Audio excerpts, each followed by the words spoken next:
Hello, darlings. My name's Freedom, and this is Narc Free Formula. Thank you for joining me. Today, I wanted to talk about the discard, the final discard, as it's often referred to.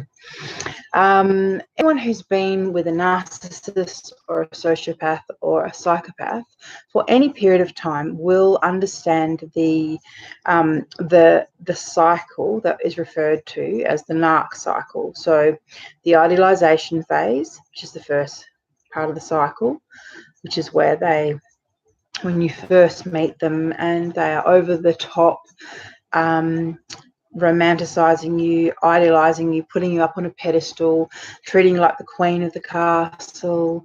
They're mirroring back to you who you are, so you think, wow, this bloke's just like me. They agree with everything you say. They say they have the same, morals, values, beliefs. You want 3 kids and a white picket fence. Oh, so do they. That's amazing. They future fake you at this point in time. They tell you that whatever you're looking for is exactly what they're looking for. So the idealization phase is the first phase, and then the devaluation is when the mask starts to slip, because it's not easy pretending to be a nice person for so long. So after a while, usually once they have got you where they want you, so they've either moved in, got you pregnant, got you engaged or married, or they've isolated you from your friends and family, or just you're in love with them. That's, often that's enough. So once they are in that position of power, and you're validating them, you're reaffirming to them everything that they are pretending to be. That's when the devaluation starts. It might be done as a one-off occasional. There might be cycles of abuse. There might be, there's a few different kind of patterns. For me, for example, my soon-to-be next like to change it up, keep me on my toes, keep me guessing, So, for example, he'd be loving and sweet and nice and, play at being my Mr. Everything. And then out of the blue, he would kick that pedestal out from underneath me and be really mean and cruel and vicious and say the worst and horrible things to me. And then, by the end of the night, after making me grovel for his forgiveness, then we'd end up back in bed together and the love bombing cycle would start again. There would be that cycle. Then there would be, long periods of time where he would ignore me or be moody, and I'd think that, we were about to break up, and then we wouldn't break up. And so essentially, the devaluation phase is to take you down a peg, keep you pumping out fuel, because when you're crying, begging, pleading, arguing with them, fighting with them, all of that is reaffirming to them that they have power, that they matter, that, someone can't live without them. That's a great feeling when you're a narcissist or a sociopath. They love the power and the authority, and just, the complete and utter domination and control that they've got over you. It's quite literally like a drug to them. However, after the devaluation comes the discard. Now, for a lot of people, the final discard doesn't come. I'll rephrase.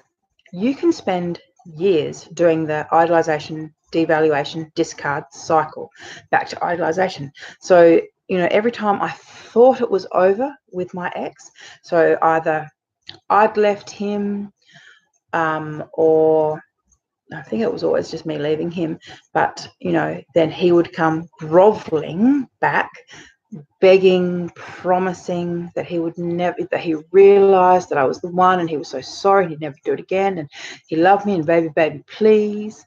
And so he would, suck me back in. So the discard had occurred, but then the cycle had kept on going. So the final discard is where the break occurs, where you actually break up for, well, not for good, because often they do recycle their exes. Given half a chance, they will, and they do. He's hoovered me on quite a few different occasions, and attempted to re-engage with me and reconnect with me in my life. But because I'm not having a bar of it, he can't get a foot in, basically, with me. So they do. When it comes to the discard phase, you can ask yourself, well, is this it? Is this finally it?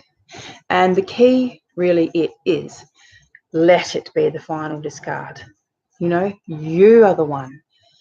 The victim and the survivor is the one who actually has the power and the control. The narcissist or sociopath will keep putting you through that cycle until you cannot take any more. I mean, quite literally. So in this particular situation, he actually thought that he could actually go run off with a 24-year-old, crack whore from, downtown South Lismore, and that I would actually take him back. He actually thought I'd take him back. And that's not going to happen. But to say I did, that's what would have happened. He would have got rid of her, and he would have come back into my life because, like narcissists, they have this thing, and the grass is always green, and they're always looking for something to make them feel better. But when they get there, they often realize, oh, well, it's not as good as they thought, and that they're not getting the grade A supply that they're used to, which is why they think they can come back.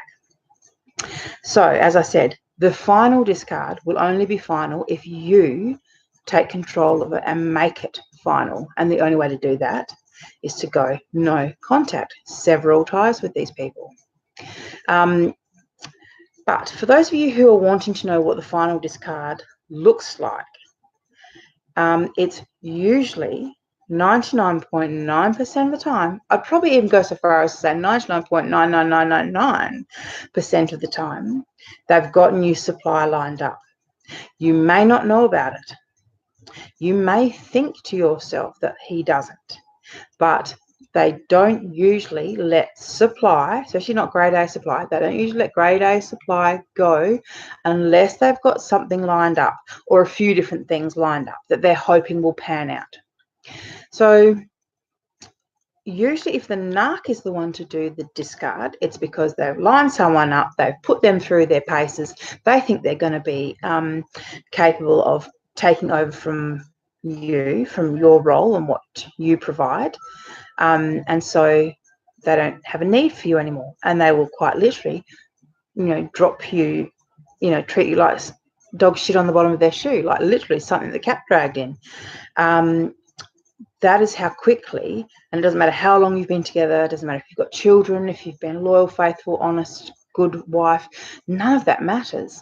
If they have new supply lined up, they will discard you. If they're bored, if they're done, whatever, they're off. So if they have new supply, often they will create a fight. They don't like to be seen as being the bad guy. They don't like to have everyone know that they abandoned their wife of 14 years or 25 years or whatever. So, for example, take my situation once again. So he had his new supply lined up. He knew that I was jumping ship because I had been making moves for a while, but he hadn't been letting me go. He'd been holding me in place while he quickly, there was about 5 different girls that he put through their paces, essentially, that he had pigeonholed as potential supply.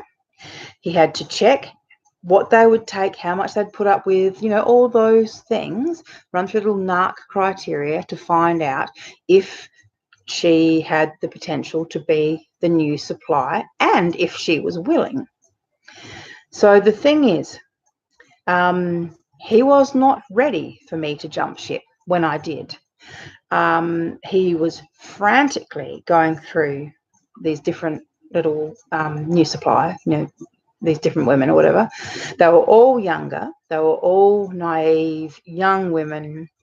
And he was doing his damnedest to replace me, but it wasn't working out because I'm grade A supply. That's the first thing. I'm not that easily replaced. And the second thing is, he actually doesn't have that much to offer. Especially at his age, he's got no accomplishments. He's not a very nice bloke, and he couldn't actually find someone to replace me. So when I did jump ship, he freaked out. He grabbed the first thing that was there, which happened to be his best mate's girlfriend. The best mate was in jail, so that worked out perfectly for them both. She needed someone to drive her around, and he needed supply straight away. But the thing was, he didn't want to be seen as being, the bad guy here. So he forced me to jump ship. Like, I was making moves as it was. I was working, I was waiting for the right situation to occur. I needed to get all my ducks lined in a row. There was things that was going on in the background. But, he definitely pushed the envelope and forced my hand. I mean, I'm so grateful that he did, because there is an element of fear when you're leaving a narcissist, because you never know how they're going to react, if they're going to get violent or more violent, and the amount of times that man had said to me, if I ever left him, that he would kill me. If I was ever with someone else, that he would kill them, those kind of things. So that stuff, is in your mind when you're trying to make your plans to leave. So although I was planning my escape, it was that he saw his little opportunity to try it on with this new girl while the boyfriend was in jail, and I used that opportunity to, he smashed a window, he caused a huge scene, he terrified my child, the police got involved, and that was the beginning of the end. And circumstances played out there where every step of the way in the past, I would have forgot his behaviour. I would have allowed it, made justifications, excuses for it. Whereas this time, I knew the end was coming, and I knew that was my way out. So I just kept on going. So like I said, when the police charged him, I got an AVO in place. I got in contact with the domestic violence service. I locked the door, changed the locks, kicked him out. Made sure that he couldn't come back, called the police on him when he did, and quite literally forced him into this situation with the new supply, who he is still currently with, and he will stay with, because he's got nowhere else to go. He doesn't value her. He's already at the devaluation phase. He beats her up and has absolutely zero respect for her, but that is not my issue or my problem. And I did try to warn her, so if she didn't listen, well, that's fine. But anyhow, so that's what the discard can look like. It can look like they're, having midlife crisis. They're getting high on drugs. They're doing strange things. They start fights. They they become violent. They force you to call the police on them. Then they say, "How dare you call the police on me? You're a traitor. You did this. You're deceitful." They reverse it back onto you and reverse the blame back onto you. But in actual fact, they are the ones that are forcing your hand. And this is just so they can say to the new supply, which he does say to the new supply, I was such a good man. All I ever did was want to love her and give her everything that she ever wanted. And, she just threw me out. She just threw me out for no reason, and he plays that violin, like little world's tiniest violin, and the victim cards so perfectly to her. And it's quite fascinating that she just seems to forget the reality that she actually witnessed for 6 months firsthand. But anyhow, there's no underestimating the power of the narcissist, how manipulative they can be. They can actually make someone forget what they have seen with their own 2 eyes, and can rewrite the history of a couple in a relationship, and have that new supply saying, oh, yes, she was such a bitch and she did this and she did that. Even though, like I said, she saw firsthand. She knew because she was there. So back to the discard. Look, it comes in many different ways, but it will only be final when you make it final. If you leave them an opening, because they will never give you closure. This is the other thing. They don't give closure because they want to be able to recycle you at some point. Just like my ex recently tried to recycle the ex before me. 15 years ago, he was with that woman. 16 years ago. 16 years ago. He's had no contact with her for 16 years, but he tried to recycle her while he was with the new supplier because obviously he wasn't getting the quality of supply he needed from the new one. And so, once again, you need to be aware. If you leave an opening for them, they will get a foot in. If they get a foot in, they will be back in your life before you know it. It's hard when you've got children. They will take full advantage of that. But if the opportunity does arrive for them, if the discard starts to occur, don't be begging them. Don't be trying to get back together with them.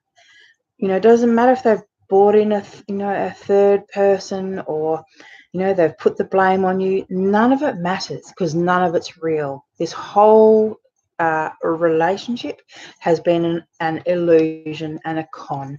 And the sooner that you figure that out and wake up to the reality, the sooner your healing can start. Okay? So just remember that. Right now, you'll be going through some cognitive dissonance where your brain can't figure out if what I'm telling you is real or what he told you, for all those years, if that's real. But trust your instinct because your instinct's telling you, okay? Your instinct knows there's something up. All right. Thank you, darlings, for joining me, and we'll talk some more soon. Bye.